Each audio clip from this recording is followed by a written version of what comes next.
আসসালামু আলাইকুম সবাইকে। সো আজকের ভিডিওতে হচ্ছে আমরা ক্লাস সিস্টেম নিয়ে কথা বলবো। গত ভিডিওতে আমরা আইডি সিলেক্টর নিয়ে কথা বলছি এবং আপনারা জানেন যে আইডি সিলেক্টর কিভাবে কাজ করে। এখানে হচ্ছে আমরা বিভিন্ন ধরনের আইডি সিলেক্টর নিয়ে দেখছিলাম, অর্থাৎ এটাও এস2 এটাও এস2, কিন্তু দুটো ভিন্ন ভিন্ন আইডি, এর জন্য আমরা ভিন্ন ভিন্নভাবে সিলেক্ট করতে পারছি। সো আজকের ভিডিওতে হচ্ছে আমরা ক্লাস সিলেক্টর নিয়ে দেখবো। গত ভিডিওতে তো আইডি সিলেক্টর নিয়ে দেখছিলাম। সো ক্লাস সিলেক্টর মূলত কি এবং কিভাবে কাজ করে। তো দেখেন, ক্লাস সিলেক্টর হচ্ছে মাল্টিপল এলিমেন্টের ক্ষেত্রে কাজ করে। এখন মাল্টিপল এলিমেন্ট কি? তো স্টাইল করব আমরা একটাতেই, কিন্তু সেটা মাল্টিপল কাজে ব্যবহার করব। যেমন ধরেন যে আমরা এই স্পানটাতে স্টাইল করব, বাট সেটা আমরা এইচ টুতেও অ্যাপ্লাই করতে পারি, ইউএল এর মধ্যেও অ্যাপ্লাই করতে পারি, আবার মানে বডির ভিতরে অ্যাপ্লাই করতে পারি, আমরা যে কোনো জায়গায় অ্যাপ্লাই করতে পারি। অর্থাৎ ক্লাসটা মূলত মাল্টিপলের ক্ষেত্রে ব্যবহার করা হয়ে থাকে। কিন্তু অ্যাট এ সেম টাইম দেখেন, আমরা যখন আইডি দেখছিলাম, আইডিতে কিন্তু আমরা মাল্টিপল না, জাস্ট একটা স্পেসিফিক এলিমেন্টকে টার্গেট করে সেটাকে কিন্তু আমরা স্টাইল করছিলাম, এবং ক্লাসে হচ্ছে আমরা মাল্টিপল এলিমেন্টকে টার্গেট করে স্টাইল করবো। যেমন ধরেন যে আমরা এই ক্লাসটা নেব, ক্লাসের ভিতরে আমরা মাল্টিপল এলিমেন্টগুলো ইউজ করে সেটার উপর আমরা ক্লাস নেম বা ক্লাসগুলো ব্যবহার করব।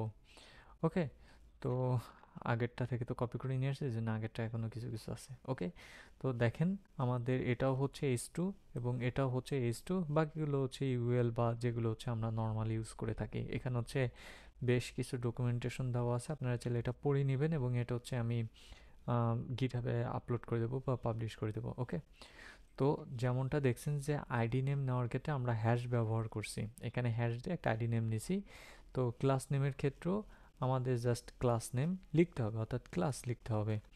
ওকে, সো সাপোজ ধরেন যে আমরা এই স্পানটার উপর ক্লাস নিয়ে কাজ করব। তো আইডির ক্ষেত্রে যেরকম আমরা আইডি লিখছি, ক্লাসের ক্ষেত্রে আমরা ক্লাস লিখবো। ক্লাস ইজ ইকুয়াল টু, এবার কোটেশন, কোটেশন দিয়ে আমরা যে কোনো একটা নাম দেবো। সাপোজ আমি এটার নাম দিলাম যে ডেমো টেক্সট।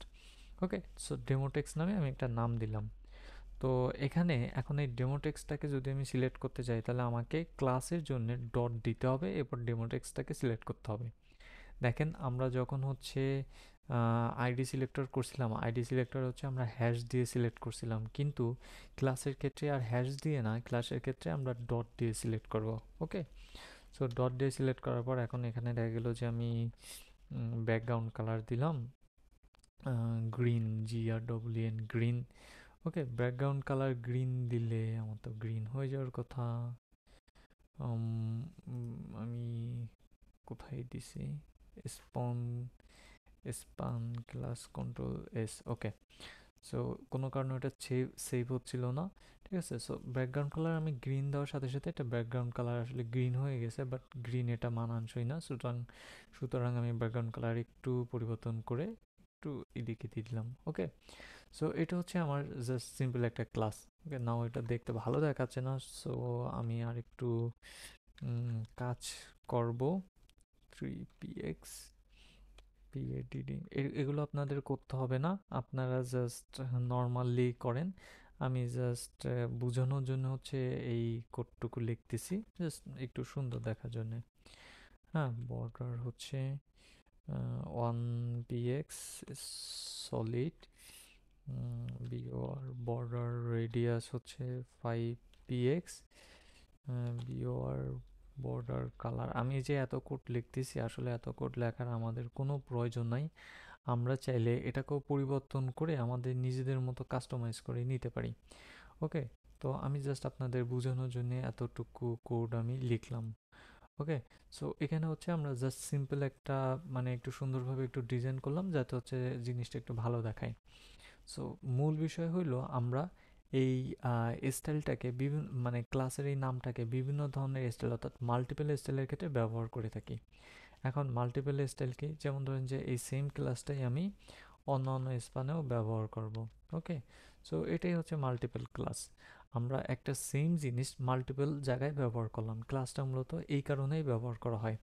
আবার দেখেন, আমি যদি এইচ2তে একটা নর্মাল ক্লাস দিই এবং সেটা যদি আমি অন্য কোথাও ইউজ করতে চাই, যেমন এখানেও যদি আমি ইউজ করতে চাই, হাউ টু ইউজ করতে পারবো। অ্যাগেন আমি যদি এখানেও ইউজ করতে চাই, আমি এখানেও ইউজ করতে পারবো। জাস্ট সিম্পল, আমি একটা ক্লাস নামিয়ে আমি বিভিন্ন ধরনের এলিমেন্টে ব্যবহার করতে পারতেছি। যেমন দেখেন স্পানে ব্যবহার করলাম, আবার S2তে ব্যবহার করলাম, ঠিক আছে? এভাবে আমরা একটা ক্লাস নেমিয়ে আমরা বিভিন্ন ধরনের স্পানে বা বিভিন্ন ধরনের কাজে আমরা এভাবে হচ্ছে আমরা ইউজ করতে পারি, বা এভাবে হচ্ছে আমরা এটাকে কাজে লাগাতে পারি, বিভিন্ন জায়গায় আমরা কাজে লাগাতে পারি। ওকে, তো মূল বিষয়টা কি হলো? মূল বিষয়টা হলো যে ক্লাস নেম সাধারণত ডট দিয়ে শুরু হয়, এবং ডট দেওয়ার পর আমরা যে কোনো ধরনের এখানে কোড লিখতে পারি, সিএসএস কোড লিখতে পারি। আমরা যেটাই লিখবো সেটাই এক্সিকিউট হবে, এবং ক্লাস নেমটা সাধারণত মাল্টিপল ক্ষেত্রে ব্যবহার করা হয়। এখানে দেখেন মাল্টিপল ক্ষেত্রে ব্যবহার করা হয়। এবং CSS class selector allow you to apply the same style to multiple element across the HTML document. Okay, so এটুকু তো বুঝতেই পারতেছেন যে মাল্টিপল এলিমেন্টের ক্ষেত্রে ব্যবহার করা, যেমনটা এখানে আমরা মাল্টিপল এলিমেন্টের ক্ষেত্রে ব্যবহার করলাম। তো আজকের মতো এই পর্যন্তই। আল্লাহ হাফেজ সবাইকে, ভালো থাকেন, সুস্থ থাকেন।